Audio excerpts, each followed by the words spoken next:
자, 오늘 우리 12 소요연소 공부 마지막 시간입니다. 1월 첫 번째 소요 수업부터 시작해서 거의 6개월 동안 했습니다. 꾸준하게 했네요. 선지자들 한번 생각해 보십시오. 구체적인 건 사람에게서 나온 거예요. 반복해서 말씀드렸지만 이 성경은 우리가 하나님의 말씀으로 믿는다고 해요. 맞습니다. 하나님의 말씀인데 그게 그냥 뚝 떨어진 게 아니라 구체적인 어떤 지필자가 있는 거예요. 이렇게 문자로 지금 기록되지 않았습니까? 하나님이 어떻게 문자를 쓰셨겠어요? 그건 사람이 쓴 겁니다. 근데 이 문자가 되기 전에 소리가 먼저 있었어요. 선지자들이 어떤 말을 한 거죠. 영감에 사로잡혀서 말을 했습니다.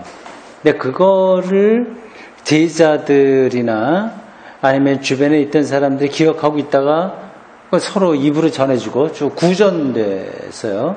그러다가 그게 어느 시기에 이르러서 이렇게 글자로 이제 편집이 이렇게 되죠. 그것도 그대로 끝난 게 아니라 시간이 지나면서 그게 들어가고 나오고 편집되고 이제 보태지기도 하고 빠지기도 하면서 이게 쭉 나왔습니다.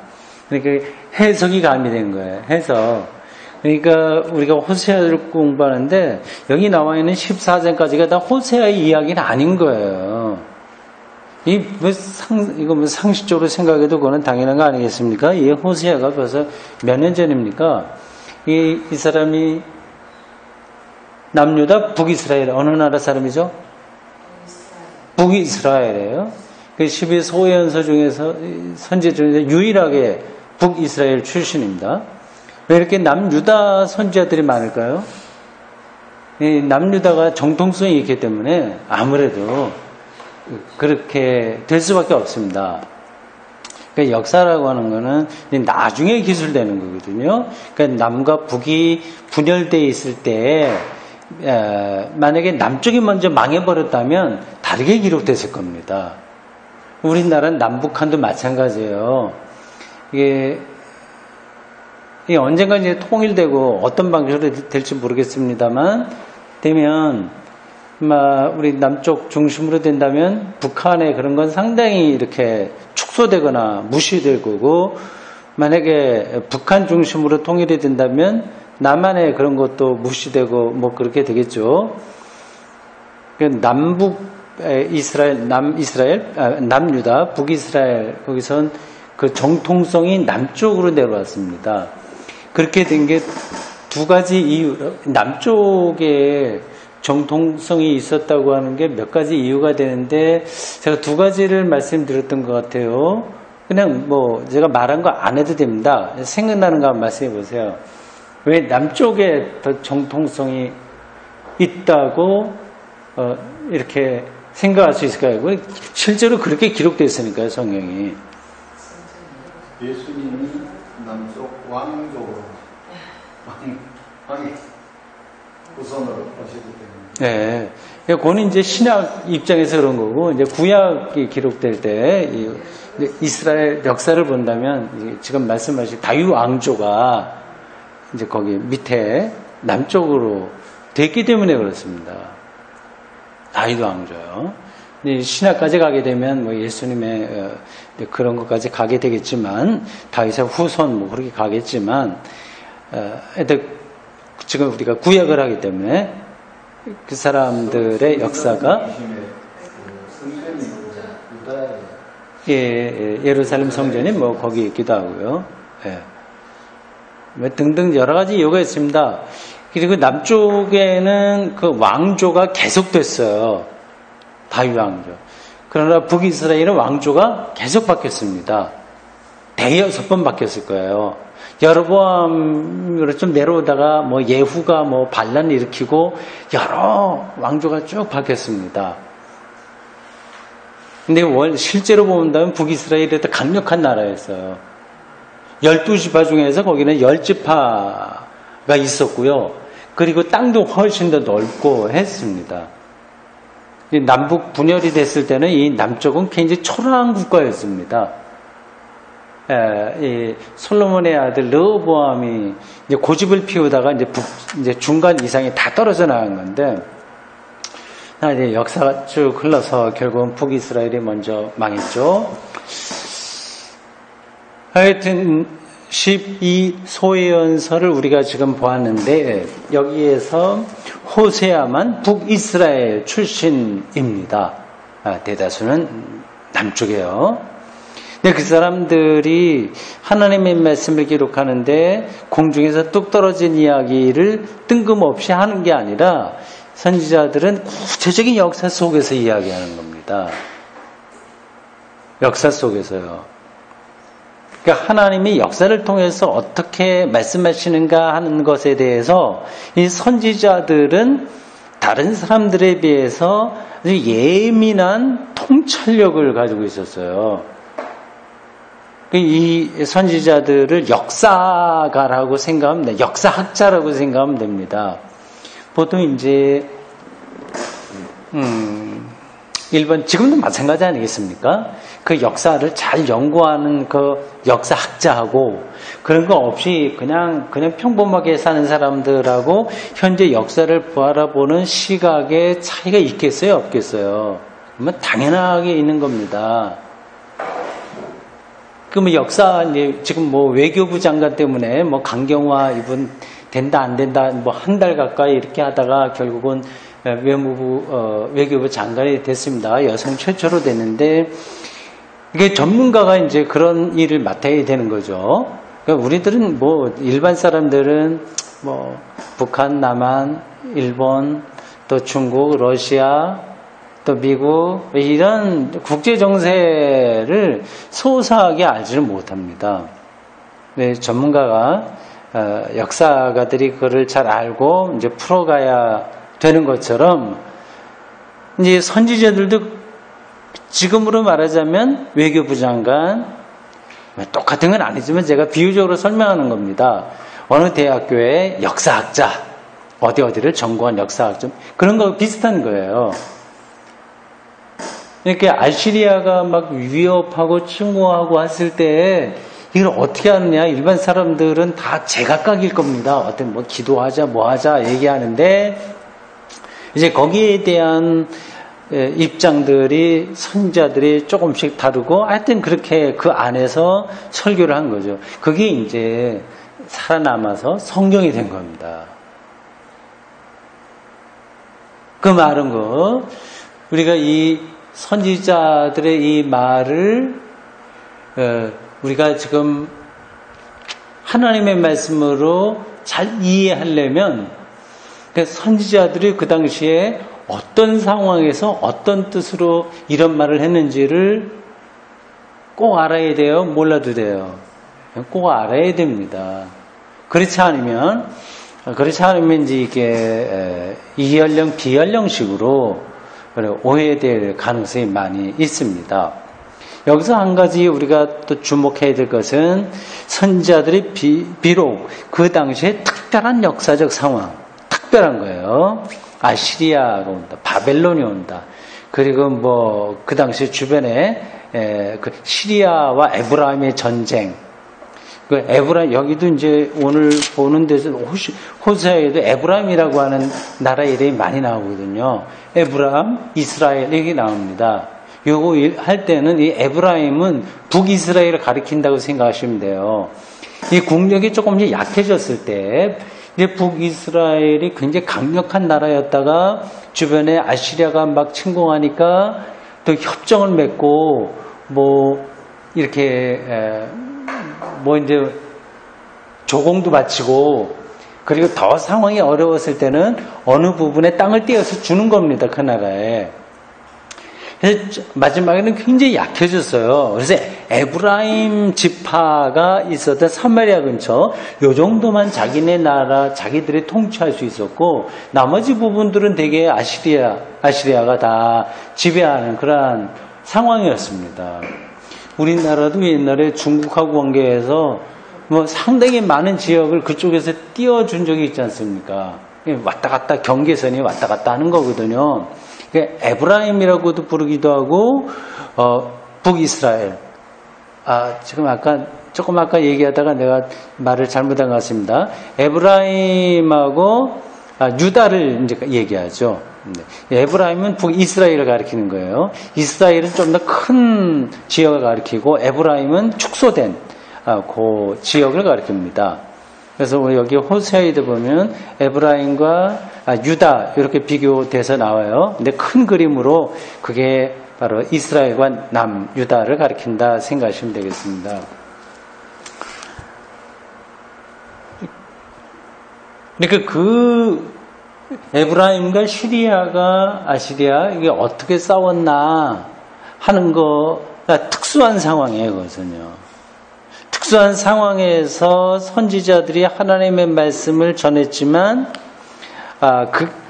비록 특수한 상황이라고 하더라도 그 선지자들이 하나님에 대한 이 시야가 아주 특별했기 때문에 그러한 그 선지자들이 있었던 특별한 상황을 뛰어넘어서 보편적으로 이제 전체적인 차원에서 하나님의 말씀으로 이것은 우리가 인정하고 받아들이는 겁니다. 그러니까 세부적으로는 틀린 게 있어요. 여기에는 그들이 뭐 어떻게 역사를 다 알겠습니까? 그런 시행착오가 있긴 하지만 그들이 그 역사 전체에서 하나님이 어떻게 자기들에게 개입하는지에 대한 그 영적인 안목, 이건 이제 하나님의 말씀으로 우리가 받아들여야 되는 거죠. 그러니까 그건 좀 구별해야 돼요. 근데 그걸 구별하는 게 쉽지 않아서 막 오해되는 경우가 있어요.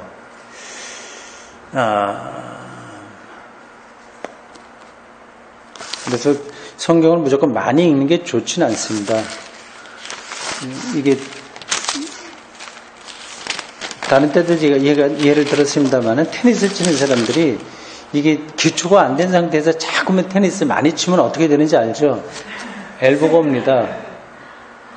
이게 자세가 잘못돼서 그렇거든요. 굉장히 예민한 운동이에요. 다른 운동이 다 예민하죠. 예술도 그렇고.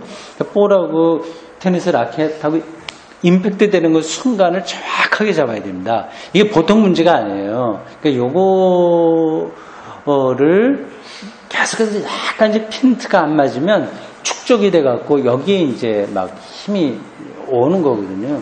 그러니까 왜 한국교회 신자들이 성경을 무지하게 많이 읽는데 엘보 오는 식으로 이렇게 영적으로 건강하지 못하게 되는 경우가 상당히 많이 있습니다. 오늘 제 말을 오해하진 않겠죠? 됐다. 정 목사가 성경 안 읽어도 된다고 했더라. 그렇게 다른 데 가서 나발을 불지는 않을 거로 생각합니다. 오늘 여기 호세아, 지난주에 이어서 두 번째 우리가 하는 겁니다. 1장에서 3장까지는 호세아의 전기예요. 전기. 그가 어떻게 어떤 일을 했다고 하는 겁니다. 그 전기는 굉장히 간단하죠. 이게 출발이 좀 이상합니다. 여러분 다시 한번 보세요. 호세아 1장 1절 이건 표제니까 이제 지나가도 돼요. 유다 왕이 어떻고 이스라엘 왕이 누구고 그 표제로 어느 시기인가 그거 나오고 있습니다. 1장 2절에 보면요. 여호와께서 처음 호세아에게 말씀하실 때 하면서 좀 이상한 얘기를 하시잖아요. 여호와께서 호세아에게 이르시되 너는 가서 음란한 여자를 맞이하여 음란한 자식들을 낳으라. 이 나라가 여호와를 떠나 크게 음란함이니라 하시니 여기 나옵니다. 이 전기는 간단합니다. 여기서 참고적으로 하나님께서 호세아에게 말씀하실 때라고 하는 말을 읽으면 여러분들 어떤 생각이 들어요? 아브라함도 그렇게 부르신 적이 있지 않습니까? 모세도 그렇게 부른 적도 있고 그런 표현들이 많이 나오잖아요. 성경에는. 그럴 때 어떤 이미지, 어떤 상이 떠오르십니까? 실제로 어떤 소리를 내는 건 아닌 거예요. 이 선지자들이 특별한 영적인 경험을 통해서 이것이 하나님의 뜻이라고 하는 확신을 얻게 된 겁니다. 그걸 문학적으로 표현하기를 하나님께서 나에게 이렇게 말씀하셨다 하는 겁니다. 시인들의 어떤 시 경험하고도 비슷합니다. 시인들은 여러분과 억지로 시 쓰는 거 아니에요. 억지로 쓰면 표시가 납니다. 억지로 쓰지 않고 어떻게 해요? 시가 나에게 말을 걸 때를 기다리는 겁니다. 언어가 나에게 말을 걸어요. 이제 이런 표현들이 좀 우습긴 하지만 실제로 그렇습니다. 작곡자들도 그래요. 억지로 쥐어 짜갖고 작곡을 하는 게 아닌데 그런 표시가 나요. 그 음악 자체, 소리 자체가 이렇게 자기에게 말을 거는, 아니, 이렇게 들리는 그런 어떤 경험인데, 예술적인 경험. 시인들도 그렇습니다. 이 선지자들이 그런 경험을 한 거죠. 그래서 그거를 소리내서 말했고요. 또, 그걸 갖다 받아 쓴 사람도 있고요. 그렇습니다. 여기서 어떤 게 생각이 날 수 있어요. 그래. 선지자들이 그렇게 하나님의 말씀을 경험했다고 한다면, 어떤 말이 되겠어요? 하나님의 말씀을 잘못 듣는 사람도 있겠어요? 없겠어요? 많지. 더 많죠. 목사님, 이게 호세아가 쓴 겁니다. 호세아는 쓰지 않았습니다. 성경을. 아니, 그 성경이 아니라 호세아가 직접 쓴 건 아니고 호세아가 말한 거를 제자들이 조금씩 이렇게 모아놨다가 그게 전해져 내려오고 그러다 나중에 굉장히 후대에 이 사람은 기원전 700 몇십 년대에 있었잖아요. 근데 바벨론 포로도 갔다 와서 다시 성전 복구하고 제사를 드리면서 이런 흩어졌던 것들이 이제 12소예언서로 이렇게 집대성되는 거예요. 제사 드리기 위해서 이제 제사 드리기 위해서는 성경도 읽어야 되잖아요. 찬송가 부르듯이 뭐 하는 거 이제 수집되면서 이렇게 들어오게 된 거죠. 그러니까 이게 호세아와 상관없는 건 아니지만 호세아가 다 쓴 건 물론 아니고 다 말한 것도 아닙니다. 그게 지금 표현상으로 봤을 때 이게 호세아가 자기가 쓰면서 호세아에게 임했다.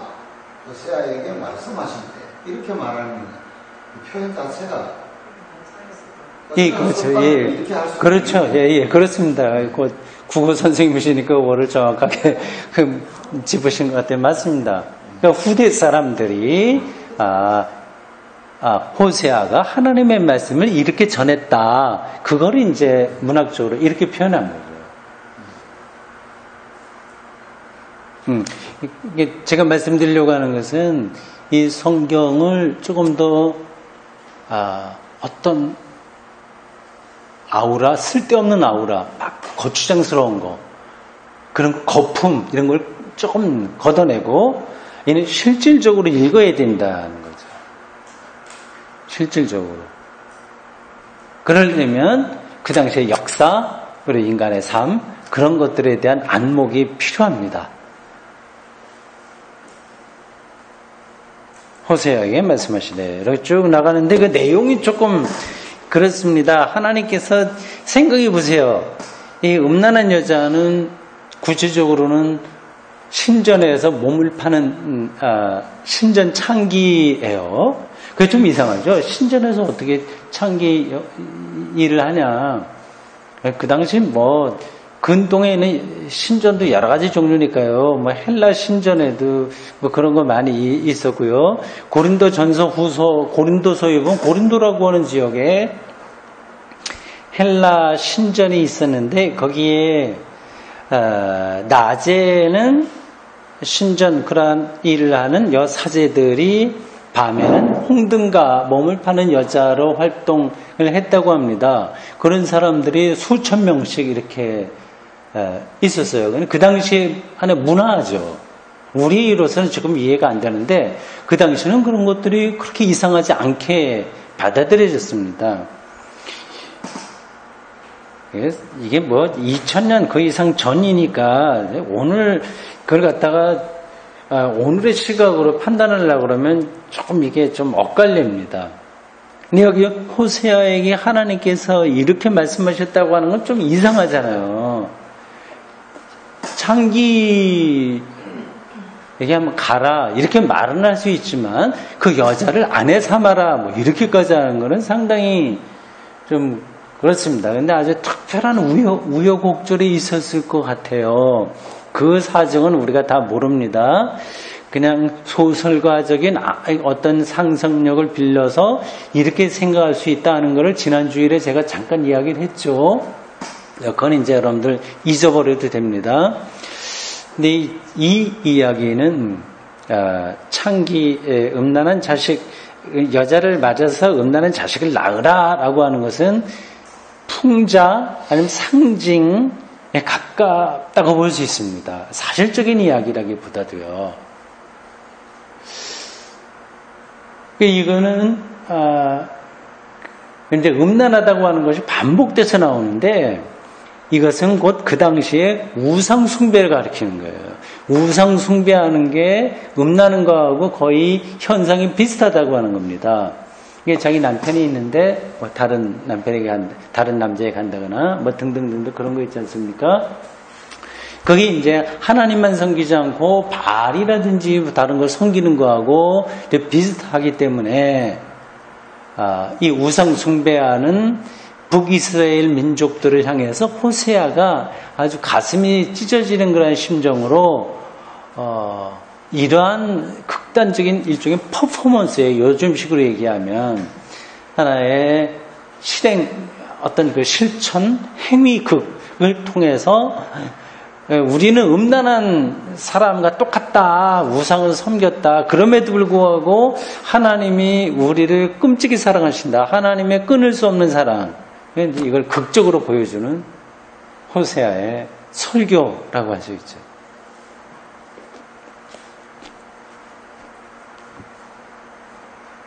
하여튼 그 전개는 간단합니다. 1장에서 3장까지 그런 이야기가 나와요. 그래서 그 사람들 그 결혼해서 낳은 뭐 아들, 딸 그런 이야기들 쭉 나옵니다. 3장까지 됐어요. 그 지난주까지 봤습니다. 오늘 4장부터 14장까지 보겠습니다. 다 보진 않고요. 이게 4장에서 14장까지는 쭉 일관성 있게 설교가 되는 게 아닙니다. 보통 설교는 쭉 이 흐름이 있잖아요. 논리적이고.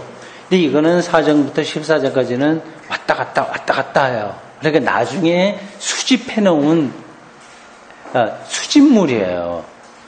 그러니까 성전에서 성가대 비슷한 사람들이 제사 드릴 때 성가 찬양으로 부르기 위해서 그 당시 호세아라고 하는 이름으로 같이 편집돼서 모아진 작품이다 이렇게 생각하시면 되겠습니다.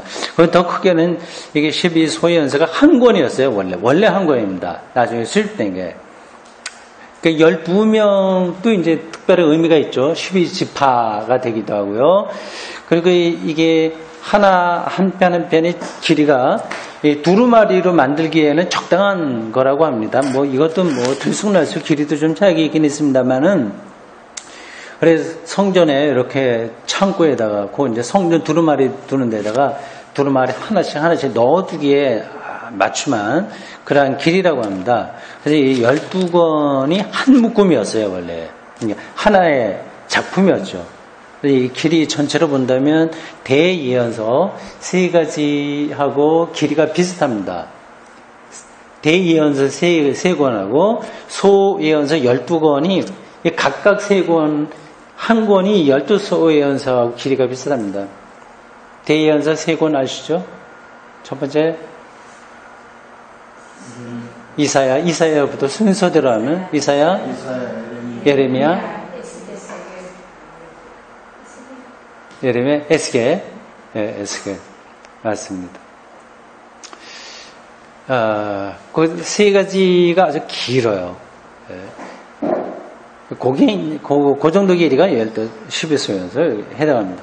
오늘 우리가 다 보지 않고 6장, 11장, 14장만 보겠습니다. 핵심적으로요. 그러면 다 보면 이제 또 시간도 많이 필요하기도 하고 각각 설명도 많이 필요하고요. 우리가 오늘 여기 다 끝내도록 하겠습니다. 6장, 11장, 14장입니다. 그것들이 좀 특이해서 제가 골랐어요. 6장 1절부터 11절까지 같이 한번 교독해서 읽겠습니다. 제가 1절 읽겠습니다.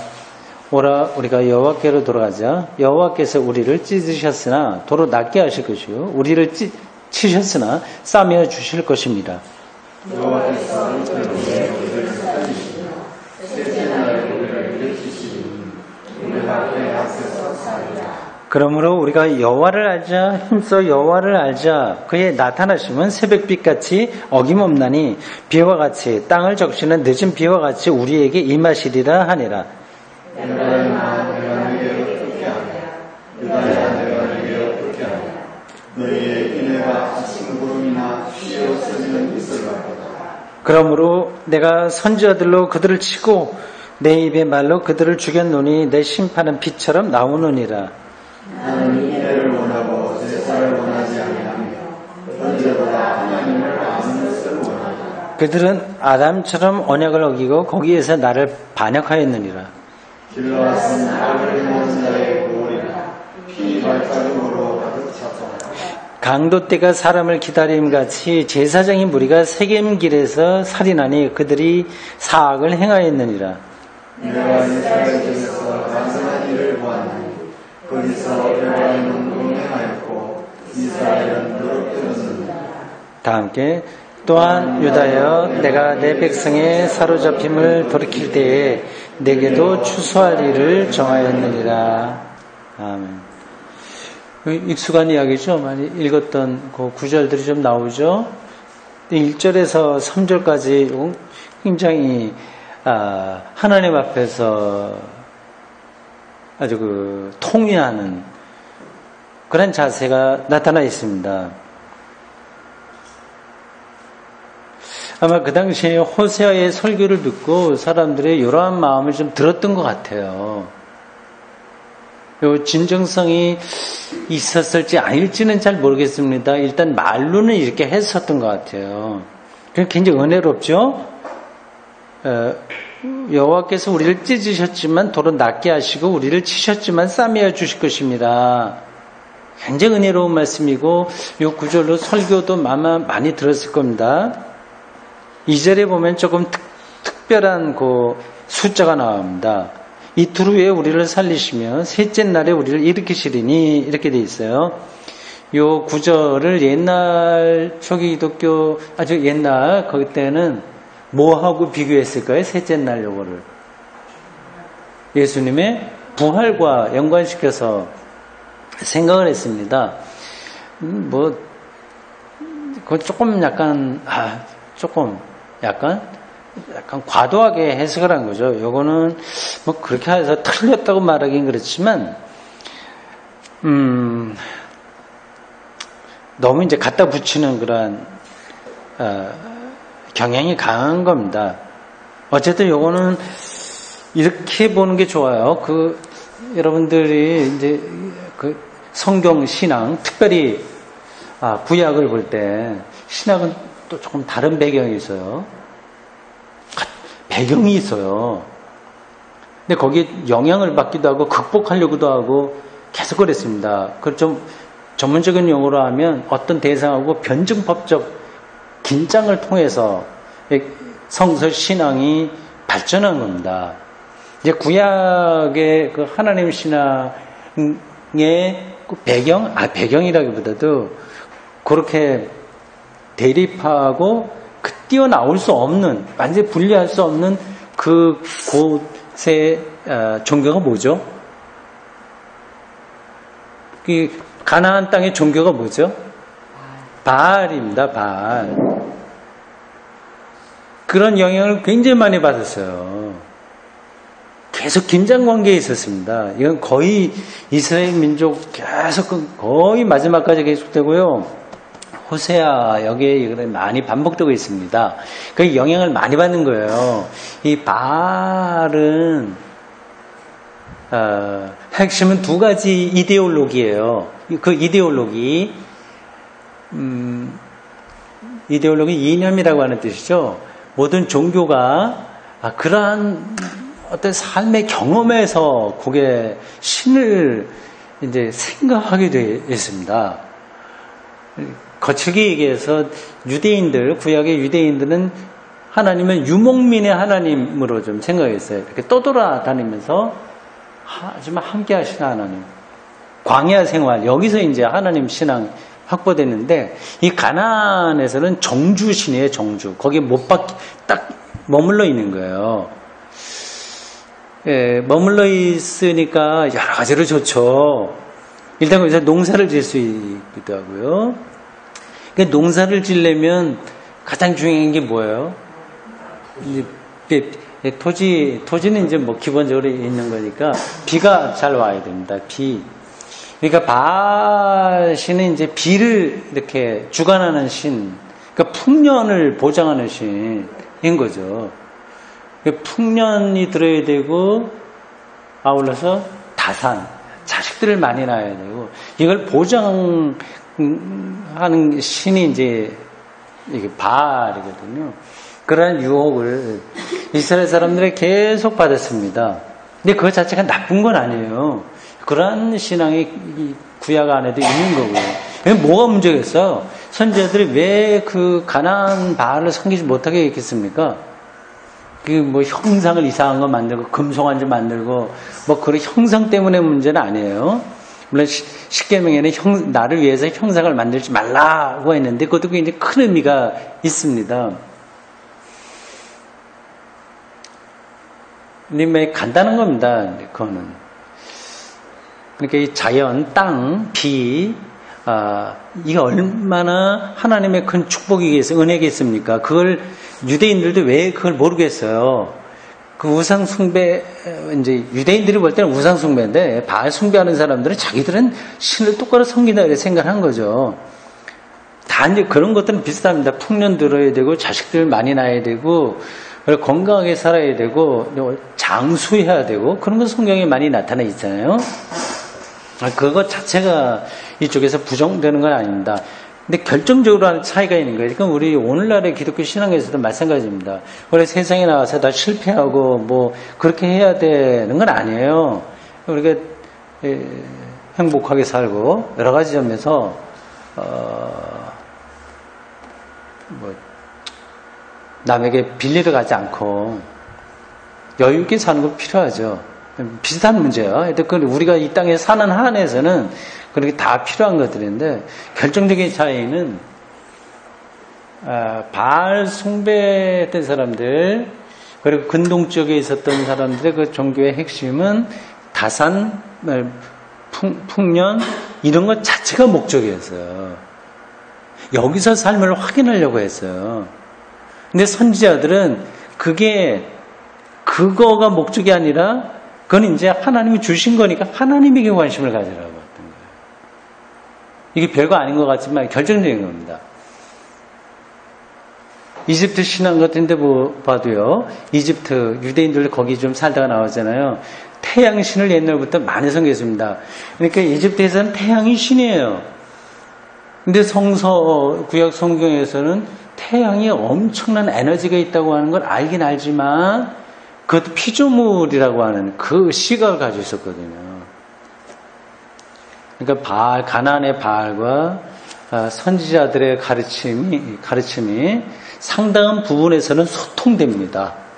하나님이 비를 내려주시고 뭐 자손들 어떻게 하고 그러나 또 긴장 가운데서 거기에 아주 떨어져 있는 사람들 그렇게 될 수 있으니까 그러지 마라. 이게 다 피조된 거고 하나님이 만드신 거고 그거는 이제 지나가 버리는 거고 그걸 만드신 하나님에게 주목해라. 그런 차이가 있습니다. 근데 이런 것들이 사실은 잘 눈에 안 들어와요. 기독교 신앙도 지금 마찬가지입니다. 겉으로는 뭐 하나님, 뭐 예수 그리스도 얘기하지만 마음은 바알 숭배로 많이 떨어져 있어요. 이게 참 극복하기가 쉽지 않은 겁니다. 자, 6장 보십시오. 굉장히 통회하는 마음들이 많이 있어요. 3절도 보십시오. 여호와를 알자, 여호와를 힘써 알자. 멋진 표현들이죠. 새벽빛같이 어김없나니 비와 같이 땅을 적시는 늦은 비와 같이 우리에게 임하시리라. 이런 표현들은 가나안 그 바알 신앙의 표현하고 비슷한 거예요. 늦은 비, 이른 비를 잘 내려서 풍년에 들게 하고 이런 것들이요. 그러니까 그쪽에서 영향을 유대교가 받았다, 안 받았다? 받은 겁니다. 그런 부분에서는. 받았다고 해서 불안하게 생각할 것도 하나도 없어요.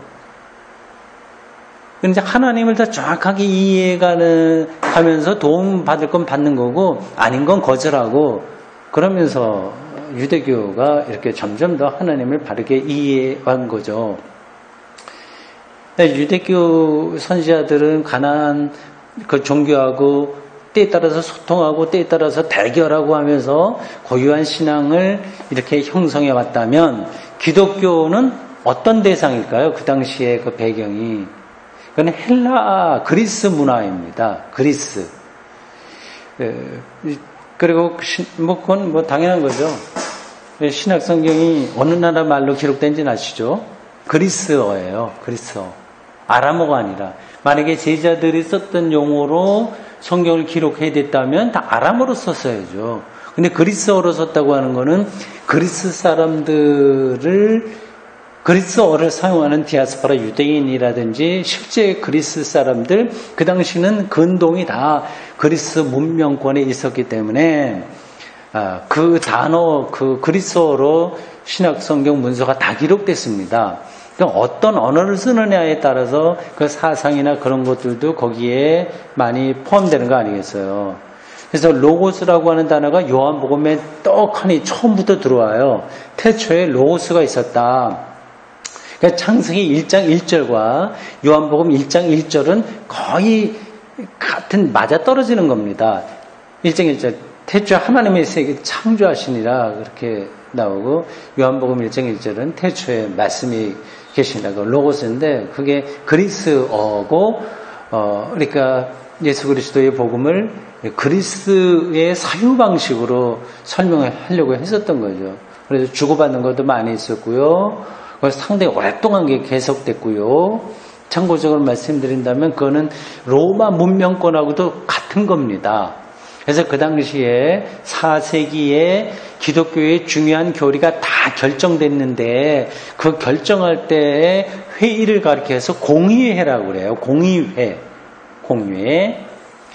니케아 회의, 콘스탄티노플 회의, 칼케톤 회의 이게 다 공의회입니다. 근데 기독교의 중요한 교리가 결정됐는데 이걸 소집한 사람이 누구냐 하면 황제가 있어. 황제. 이상하죠?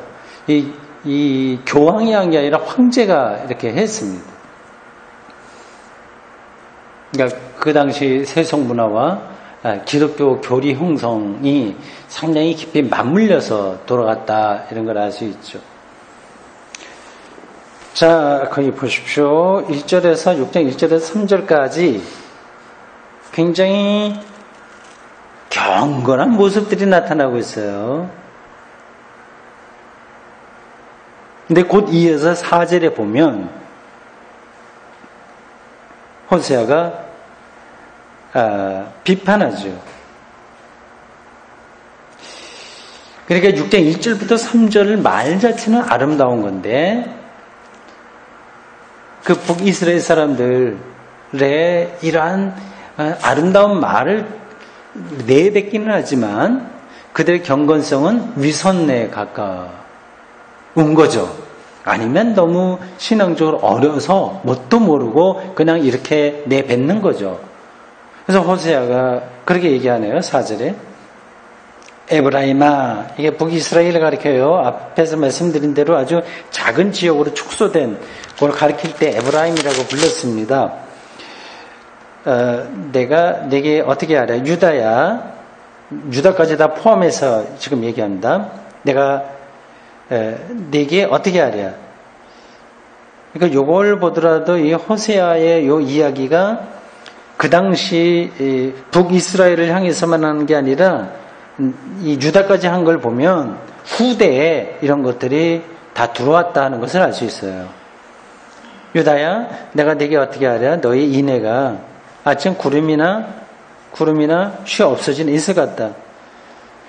너희들 그렇게 회개하고 막 그렇게 하는 것 같은데 정말 중요한 거 다 놓치고 그렇게 위선적인 경건에 떨어져 있다.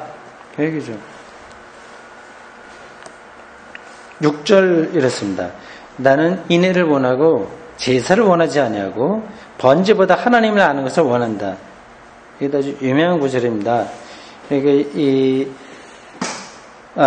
인애와 제사가 이렇게 대별되고 있고요. 인애는 뭐 사랑 뭐 이렇게 생각하시면 됩니다. 불쌍히 여기는 마음 이런 거죠. 자비한 마음 이런 거죠. 인간 사이에서 가장 소중한 관계를 형성하는 마음들이죠. 인애와 제사 그리고 하나님을 아는 것하고 번제 이게 대별됩니다. 그러니까 번제를 화려하게 지내는 게 중요한 게 아니라 정말 하나님을 아는 거 이거다. 쭉 그렇게 나갑니다.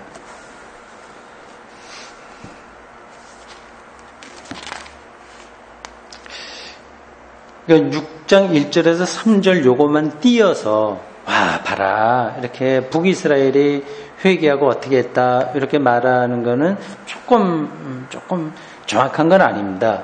이렇게 하는 것이 오히려 호세아가 보기에는 위선인 거죠. 자, 다음 11장으로 가봅시다. 11장 1절부터 11절까지만 보겠습니다. 11절은 같이 읽고 그 중간은 교독하겠습니다. 이스라엘이 어렸을 때에 내가 사랑하여 내 아들을 애굽에서 불러냈거늘 선지자들이 그들을 부를수록 그들을 점점 멀리하고 아이들에게 제사하며 아로새긴 우상 앞에서 분양하였느니라. 그러나 내가 에브라임에게 걸음을 가르치고 내 팔로 안았음에도 내가 그들을 고치는 줄을 그들은 알지 못하였도다. 내가 사랑의 줄로 그들을 이끌었고 그들에게 대하여 그 목에서 멍에를 벗기는 것 같이 되었으며 그들 앞에 먹을 것을 두었다. 그들은 애굽 땅으로 되돌아 가지 못하겠거늘 내게 돌아오기를 싫어하니 아수르 사람이 그 임금이 될 것이라. 칼이 그들의 수목들을 치며 기창을 곁들여 쏘시하니 이는 그들의 괴체로 말미암은 내 백성이 끝끝내 내게서 물러가나니 비록 그들을 불러 위에 계신 이에게로 돌아오라 할지라도 일어나는 자가 하나도 없도다. 에브라임이여 내가 어찌 너를 못했느냐 이스라엘이여 내가 어찌 너를 버리겠느냐 내가 어찌 너를 아담아같이 못했느냐 어찌 너를 스보임같이 두겠느냐 내 마음이 내 속에서 돌이켜 나의 국물이 온전히 붉은 듯하도다. 내가 나의 맹렬한 진노를 나타내지 아니하며 내가 다시는 에브라임을 멸하지 아니하리니 이는 내가 하나님이여 사람이 아님이라 내 가운데 있는 거룩하니니 진노함으로 내게 임하지 아니하리라. 그들은 사자처럼 소리를 내시는 여호와를 따라할 것이라. 여호와께서 소리를 내시는 자손들이 서쪽에서부터 떨려오되 그들은 애굽에서부터 새같이 아수르에서부터 비둘기같이 떨며 오리니 내가 그들을 그들의 집에 머물게 하리라. 나 여호와의 말이니라. 아멘. 여기에 호세아의 마음이 절절하게 담겨 있다고 볼 수 있습니다. 하나님이 이스라엘 백성들을 그렇게 정말 못됐는데 하나님이 끝까지 돌보신다. 그 마음이 여기 달려 있습니다. 8절 보십시오. 에브라임이여 내가 어찌 너를 놓겠냐. 이스라엘이여 에브라임과 이스라엘 뭐 비슷한 이야기입니다. 내가 어찌 너를 버리겠느냐. 내가 어찌 너를 아마드와 같이 놓겠느냐. 어찌 너를 스보임과 그 단어 설명하려고 그런 거야. 아드마하고 스보임은 어느 지역을 가리키는데 어느 마을을 가리키겠죠. 그럼 지도에는 잘 안 나와요. 하여튼 고대 시대에 있었던 어떤 곳입니다. 소돔과 고모라 그런 정도로 생각하시면 됩니다. 이게 어디 신명기인가 어디에 나오거든요. 제가 이거 오늘 성경 공부 준비해갖고 다 찾아갖고 요약문에다가 준비를 했었는데 그 요약하는 책을 내가 안 가져왔어요. 공책을. 그래서 몇 절인지 좀 말씀드릴 수가 없습니다. 어쨌든 이런 게 소돔과 고모라 그런 것처럼 옛날에 완전히 멸망당한 그런 도시의 하나다 생각하시면 되겠습니다.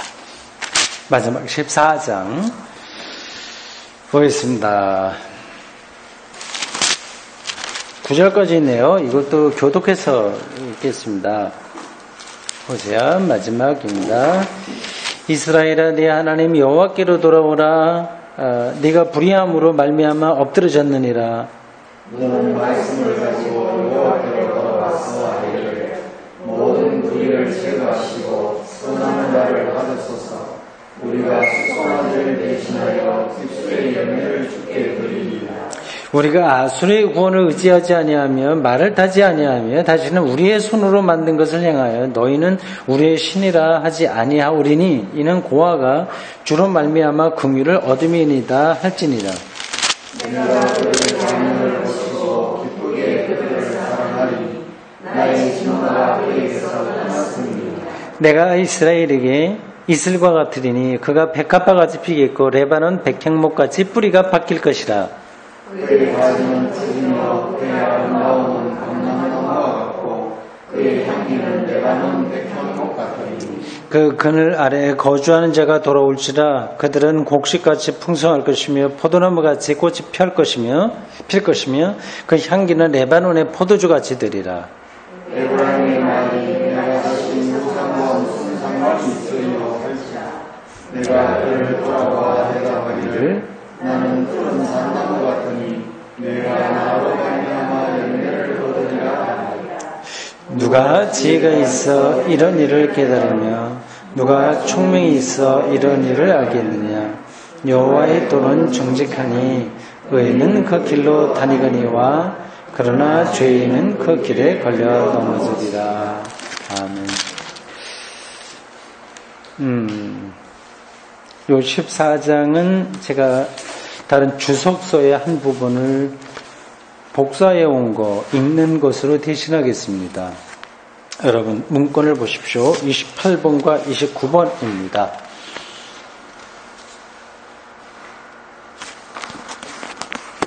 호세아서를 실제적으로 사용할 때 결론 부분에, 지금 우리 14장 읽은 거예요. 여기 결론이에요.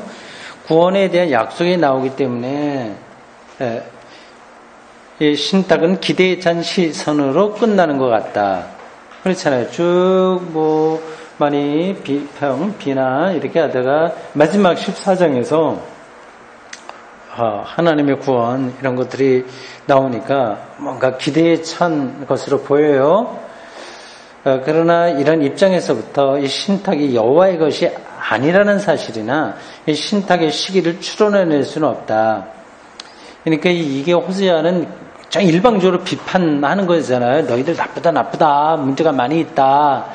그래서 음란한 여자에게 내가 가서 아내로 삼고 음란한 그 자식들을 낳으라고 하는 말을 하나님께서 나이가 할 정도로 이렇게 마음이 아프다. 근데 그렇게 되는데 마지막은 너무 이게 미화된 거예요. 그러니까 이건 호세아 거 아닌 거 아니야? 이렇게 생각하거나, 요런 거를 보니, 이 본문이 다른 때에, 어느 때에 쓰여진 거 아닌가, 이렇게 시기를 측정하는 거, 그렇게 할 수는 없다. 왜냐하면, 이 책의 다른 곳에서도 신탁들은 그 선지자가 하나님의 말씀을 받아서 전하는 모든 일절의 행위를 가리켜요.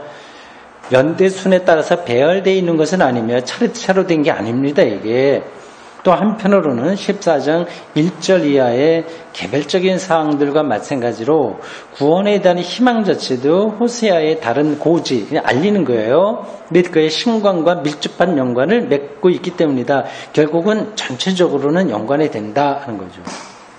이 신탁의 형성 시기에 대해서 확실하게 단정 지을 수는 없다. 신탁의 내용을 보고 주전 721년 북왕국이 멸망한 후에, 이건 721년이기도 하고 722년이라고 말하는 사람들도 있습니다. 왔다 갔다 해요. 또 그 언절입니다. 721 혹은 722년. 비로소 이 신탁이 나왔을 것이라고 생각하는 사람들은 없을 것이다. 6장의 처음과 비슷하게 이 신탁에서도 호세아는 회개 의식문을 문자로 사용한다. 그렇죠. 아까 6장 공부하지 않았습니까? 거기에 뭐 통회하는 모습 나오잖아요. 뭐 하나님이 우리를 닦게 하시고 우리 통회하고 뭐 찢었으나 싸매 주신다. 우리 일으킨다. 그런 의식문이 있는 것처럼 이렇게 제사 드릴 때 드리는 의식문으로서 멋있는 거죠. 여기도 보면요. 2절 14장 2절 보십시오. 그는 말씀을 가지고 여호와께로 돌아와서 아뢰기를 모든 불의를 제거하시고 선한 말을 받으소서. 우리가 수송아지를 대신하여 입술의 열매를 주게 드리이다. 이 회개 의식문이에요. 의식문. 우리가 예배 드릴 때 공동 기도 드리지 않습니까? 그런 형식인 거죠. 그러니까 이런 것들은 내용적으로 보면 구약 다른 거 시편하고 내용들이 비슷해요. 그러나 이번에는 그가 회개에 대해서 말한다. 이 점은 예언자들의 요구와 부합하는 것이다. 호세아가 여기서 제의적인 형식을 사용한다는 것은 그가 야훼 제의를 알고 인정한다는 뜻이다. 그는 다른 근거 위에서 이 제의를 가나안의 기원을 둔 물질적 희생제사라고 보고 이에 대해서 맞서 싸운다. 재미있는 표현이에요. 가나안의 또 제사가 있는데 그거는 물질적 희생 제사예요. 야훼 제의는 말씀을 중심으로 하는 제의다. 제의를 두 가지 방식으로 구분했어요. 하나는 말씀, 이건 여호와 하나님. 또 하나는 물질적 희생 제사, 이거는 가나안의 바알 제의입니다. 이 두 개가 충돌하죠. 그래서 이스라엘 제의도 이런 물질적인 희생을 강조할 때가 있었습니다. 그러니까 그건 본질은 아닌 거예요. 이 신탁의 구조는 간단하다. 1절과 2절 A는 회개하고 돌아오라는 요구를 제시하고 2절 후반절과 3절은 호세아가 이 백성의 입에 돌린 회개의 기도를 제시하며 4절에서 8절은 구원을 약속하는 하나님의 응답을 따른다. 그럼 그 숫자를 제가 원래 인쇄됐던 거 말고 다시 볼펜으로 숫자를 바꿨어요. 왜 이렇게 바꿨는지 2를 1로 바꾸고 또 4를 3으로 바꾸고 9를 8로 바꾸고 하나씩 줄였습니다. 이렇게 바꾼 이유를 아신 분이 있으면 제 주머니 속에 있는 가장 소중한 거 드릴 용의가 있어요. 이 주석서에 보면 이 주석서를 쓴 사람이 사용한 성경은 우리하고 약간 구절이 달라요. 여기만이 아니라 다른 데도 그런 게 많이 있습니다. 왜 그러냐면 구약 성경에 오리지널이 서로 다르기 때문에 그렇습니다. 히브리어로 된 성경도 있고요. 70인역이라고 하는 것도 있었고 라틴어로 된 성경도 있습니다. 네, 그런 것들을 학자들이 이렇게 쭉 정리를 할 때 이 구절의 차이가 있어요. 그래서 8장 1절이 그건 7장의 마지막 절로 들어간다거나 뭐 그런 것들이 조금씩 있습니다. 크게 좀 다르기도 하고 비슷하게 다르기도 하고요. 12소예언서의 순서도 좀 달라요. 그 어떤 원본을 택하느냐에 따라서 다릅니다. 사실은 원본이라고 저희가 얘기했습니다만은 구약도 그렇고 신약도 그렇고 원본은 오리지널은 하나도 없고 모든 것은 다 사본이에요. 그래서 어떤 수도원에서 그런 사본을 쭉 이제 필사하는 거죠. 하다가, 요 구절은 이 앞으로 가는 게 좋아. 생각해서 붙이기도 하거나 뭐 그런 작업들을 한 거죠. 요 주석서, 요거 국제성서 주석인데, 한국신화연구소에서 나온 거예요. 제가 주로 사용하는 주석서에 보면 조금 달라요. 우리 성경 차이가 있어요. 그렇습니다. 1. 호세아는 구원에 관한 고지도 죄에 대한 암시와 회개하고 속죄해야 할 필요성으로 시작한다. 이렇게 하지 않는 선지자들도 있는 거예요. 그러니까 호세아의 신앙적인 특징들을 지금 설명하고 있습니다. 참 이런 것 분석하고 하면 정말 재밌겠죠. 설교도 그렇지 않습니까? 저의 설교의 특징이 있잖아요. 또 어떤 목사님의 특징이 있고, 그러니까 그 설교를 보면 이게 정 목사의 설교인지 누가의 설교인지 구분이 되는 거거든요. 그러니까 호세아도 있고 뭐 이사야도 있고 이 사람들이 각각 다르게 하나님의 말씀을 설명하고 있습니다. 또 비슷하기도 하고 차이도 있고 말이죠. 이 백성이 스스로 돌이킬 수 있다고 말해서 없을 것처럼 보일 때에도 그는 회개 외침을 말하지 않을 수 없다. 왜냐하면 죄에 대한 새로운 자각이 없이는 하나님의 은혜도 소용이 없기 때문이다. 2절에는 독특한 요구가 나온다. 말을 취하라. 취하라. 우리말 성경으로는 너는 말씀을 가지고 이렇게 표현되어 있어요. 말씀을 가지고. 말씀을 취하라고 하는 요구는 일반적으로 짐승을 희생제물로 삼고 밭에 열매를 베푸는 것과 대비되는 것으로 이해되어야 된다. 그러니까 바알 숭배의 물질 제사가 아니라 이 말씀 제의에 포커스가 있다는 거죠. 말은 기도를 의미하는데 이 기도는 이 절 끝에서 입술의 열매로 명시된다. 그러니까 구약과 이제 근동의 다른 종교하고 구별할 때 하나가 그겁니다. 그 근동의 다른 종교들은 시청각적인 종교의식을 했어요. 시청각적인 거. 굉장히 화려하고, 그리고 피 뿌리고, 조금 자극적인 방식으로 사람들의 종교심을 불러일으키려고 한 반면에, 유대교의 제의 특징은 그런 것들이 축소되고 말씀에 집중이 된 거예요. 저는 아주 이게 특별하다고 보고 그런 전통은 지금까지도 계속 이어져야 된다고 봅니다. 그래서 예배 때 예전 예배를 드린 것도 그런 시청각적인 것, 요즘에 시청각 시대라서 자꾸만 얘기하는데 그걸 축소시키고 말씀 거기에 집중하는 거죠. 그래서 대형 프로젝터인가요? 이 화면 크게 보여준 거 예배 때에 거기에다가 계속 사람 얼굴, 기도하는 사람 얼굴, 설교할 때 목사 얼굴 크게 내보내고 하는 거, 이건 참 바람직하지 않다고 생각합니다.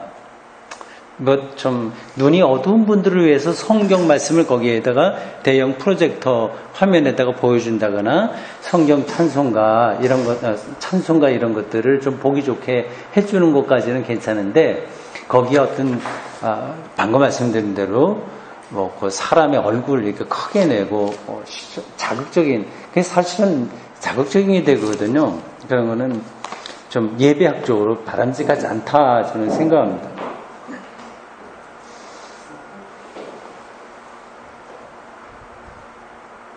여기에서 예언자는 내면화된 경건성을 보여준다.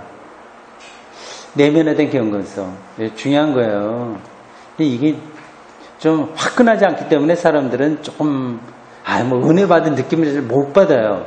제가 교회 가서 막 조금 열광적으로 한다거나 어떤 방식으로 해야 최소한도 뭐 이렇게 멋진 어떤 감동적인 어떤 것들이 있어야 된다고 생각되는데, 내면화된 경건성, 이게 중요한 걸로 말합니다. 이 경건성에서 희생제사 때 쓰이는 물질은 정신적인 형태의 기도와 하나님에 대한 진심 어린 헌신으로 교체된다. 계속 아까 처음에 공부할 때 말씀드렸어요. 구약 유대교가 어떤 종교하고 투쟁했다고 그랬죠? 그건 바알 종교예요. 바알 종교는 보여주기입니다. 근데 거기서 유대교는 내면적인 경건성을 찾는 거죠. 인간이 감각적이고 물질적인 제의를 거부하고 이런 식으로 하나님과의 관계하는 것은 호세아의 정신 내면적인 하나님 이해에 기인하는 것이며 또한 이러한 하나님 이해는 계약제에 의해서 보존된 야훼 신앙의 순수한 전승에 유래한 것이다. 좀 복잡하죠. 계약제의 계약 전승, 하나님과의 약속. 그러니까 그 약속에 투철하기 때문에 그냥 뭐 크게 굉장한 거를 보여주지 않아도 괜찮은 거예요. 내면에 풍요롭기 때문에. 이게 그 당시에 유대교와 근동 종교의 큰 차이였습니다. 지금 한국 개신교회가 제가 보여주기식으로 나가는 거는 이제 엄격하게 얘기하면 이제 바알 숭배적인 그 종교 심리 쪽으로 나가게 되는 거죠. 굉장히 그거는 매력적인 거예요. 많이 있습니다. 뭐 CCM 이런 거 이제 부르면서 굉장히 감동적이지 않습니까? 앞에서 막 빠른 리듬, 빠르지 않다고 하죠. 빠른 거 들은 건 이제 둘째치고 이렇게 춤추고 그리고 이제 드럼 치면서 그리고 앞에서 멘트 날리고 이제 감각적인 거죠. 무조건 제가 잘못됐다고 하는 뜻을 들은 게 아니라 이제 그런 것들이 이제 우리의 어떤 내면의 경건성 이런 것들을 무시하게 됩니다. 결국 자꾸만 그쪽으로 나가게 돼 있어요.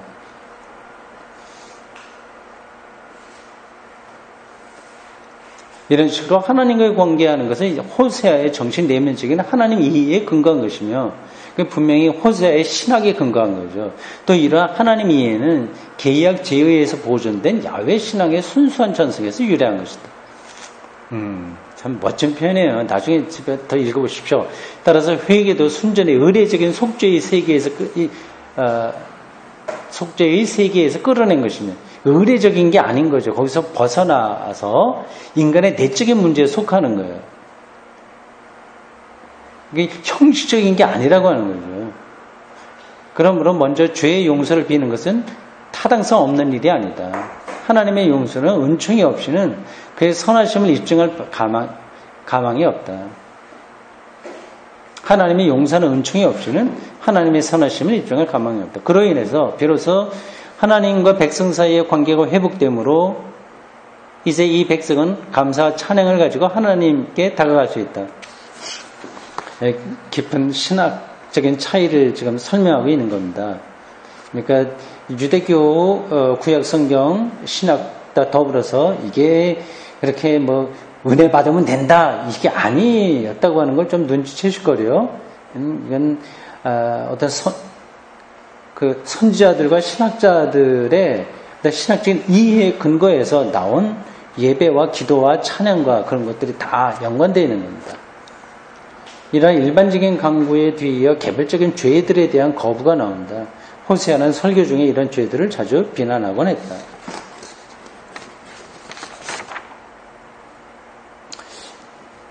예, 나머지 여러분들 집에서 읽어보시고 조금 넘어가겠습니다. 뒤로 중간은 집에서 읽어보시고요. 그 다음 쪽 7절 나온 부분 보십시오. 7절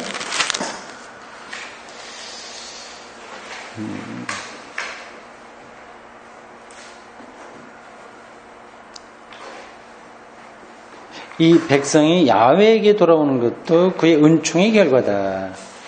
많은 학자들이 이 구절의 첫 부분이 포르지에서의 귀환을 나타낸다고 주장했다. 그런데 이 주장은 개연성이 별로 없다. 이 포르지는 이제 바벨론 포로를 얘기하죠. 왜냐하면 1절에서와 같이 마찬가지로 이 9절에서도 돌아오면 회개로 이해하기 때문이다. 바벨론 포로 귀환보다도 회개로 이해해야 된다. 2장 23, 24절에서와 마찬가지로 여기서도 호세아는 농부의 이상에 맞게 축복의 때를 묘사한다. 이 표상에서도 하나님의 보호 아래 안전하게 숨어 있다는 사실이 강조된다.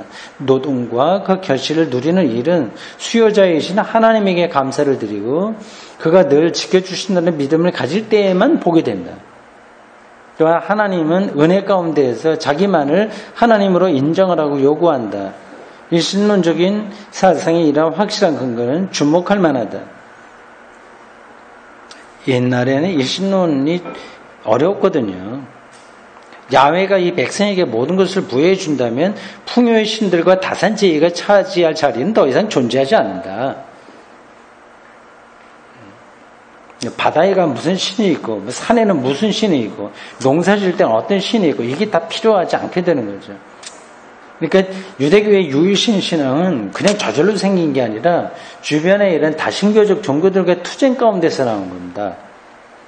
그러니까 오늘날에도 계속 투쟁 이어지고 있어요. 이스라엘은 하나님의 보호하시는 은총 속에서 죄와 타락으로부터도 보호받는다.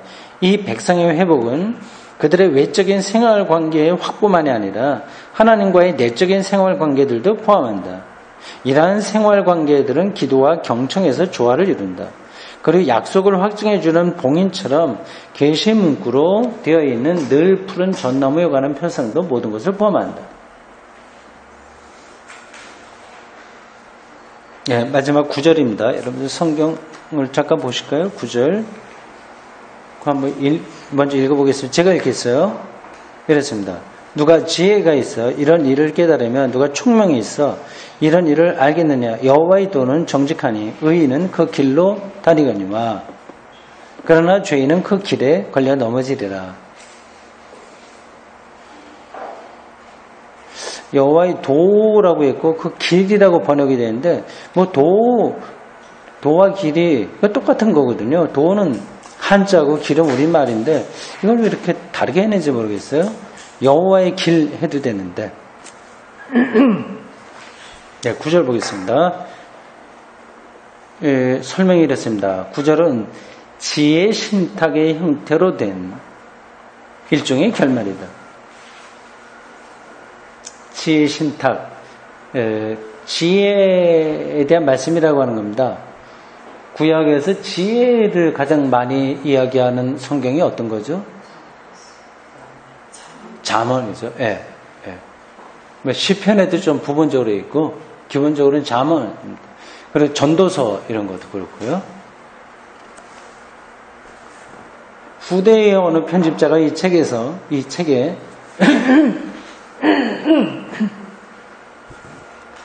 이 구절을 덧붙였습니다. 나중에 덧붙인 거예요. 이 구절은 호세아의 전체적인 내용과 관련이 있다. 관련이 있으니까 덧붙였겠죠. 이 구절의 수사적인 질문과 그 이후에는 예언자가 고지하는 내용을 명심하라는 권고와 생명에 이르는 길을 지시해주는 예언자적인 하나님 말씀에 수긍해야 한다는 사실에 포함되어 있다. 야훼의 길은 똑바르다. 예언자들이 암시했듯이 비록 개별적인 사건들에는 들어맞지 않는다 하더라도 하나님이 역사를 주관하신다는 것은 진리로 받아들여야 된다. 개별적인 사건에 들어맞지 않는다고 하는 것은 무슨 뜻인지 아시겠죠? 이게 악한 사람이 잘 되고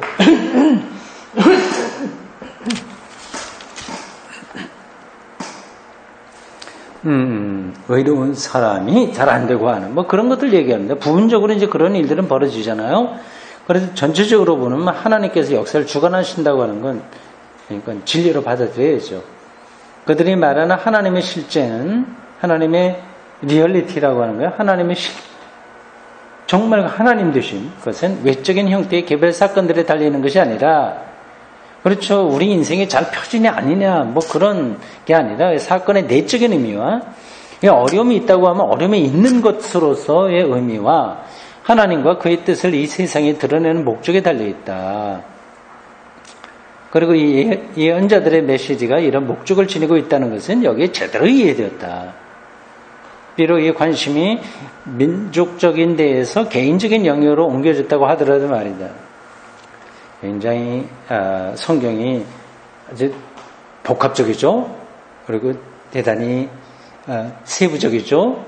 개인적인 부분들이 있고 민족적인 부분들이 있는데 이게 이쪽으로 옮겨가기도 하고 그 말씀이 그러니까 뉘앙스가 세밀합니다.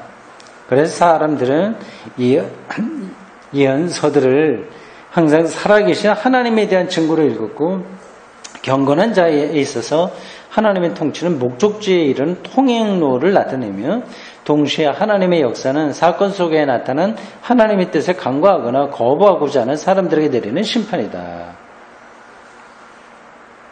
마지막 패러그래프입니다.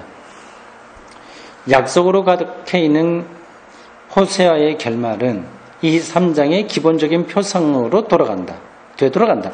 회개와 구원이 변화무쌍한 역사 속에서 하나님의 포기하지 않는 사랑의 목적이다. 사랑의 목적. 하나님의 은혜에 대한 이러한 희망과 구원 의지를 관철시킬 수 있는 하나님의 능력에 대한 믿음이 돌아올 수 있는 힘을 부여해 준다. 철저한 신뢰가 그런 거죠. 그리고 여기에서 하나님의 사랑의 손길을 깨닫게 하는 믿음은 예수가 탕자 비유에서 제시한 것을 앞서서 예시한다. 여기까지입니다. 호세아서를 우리가 호세아죠. 이걸 2주에 걸쳐서 공부했습니다. 이 안에서도 우리가 정말 생각할 게 많다고 하는 것을 알게 되죠.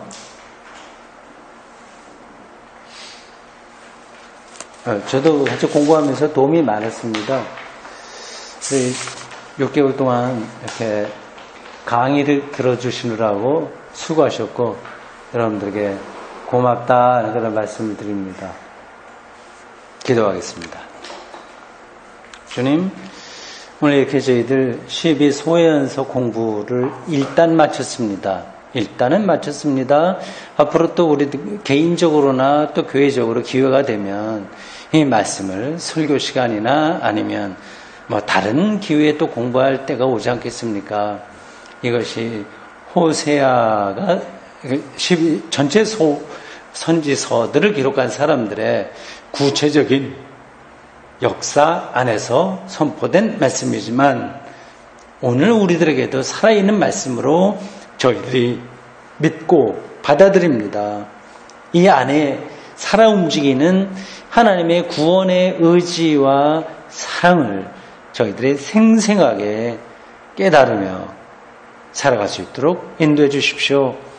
이렇게 하나님의 말씀 공부하는데 자신의 시간, 자신의 의지, 자신의 생각 이런 것들을 함께 투자하는 그래서 믿음의 성숙한 길로 들어서기 원하는 우리 모든 이들에게 하나님의 한결같은 은혜 허락해 주십시오.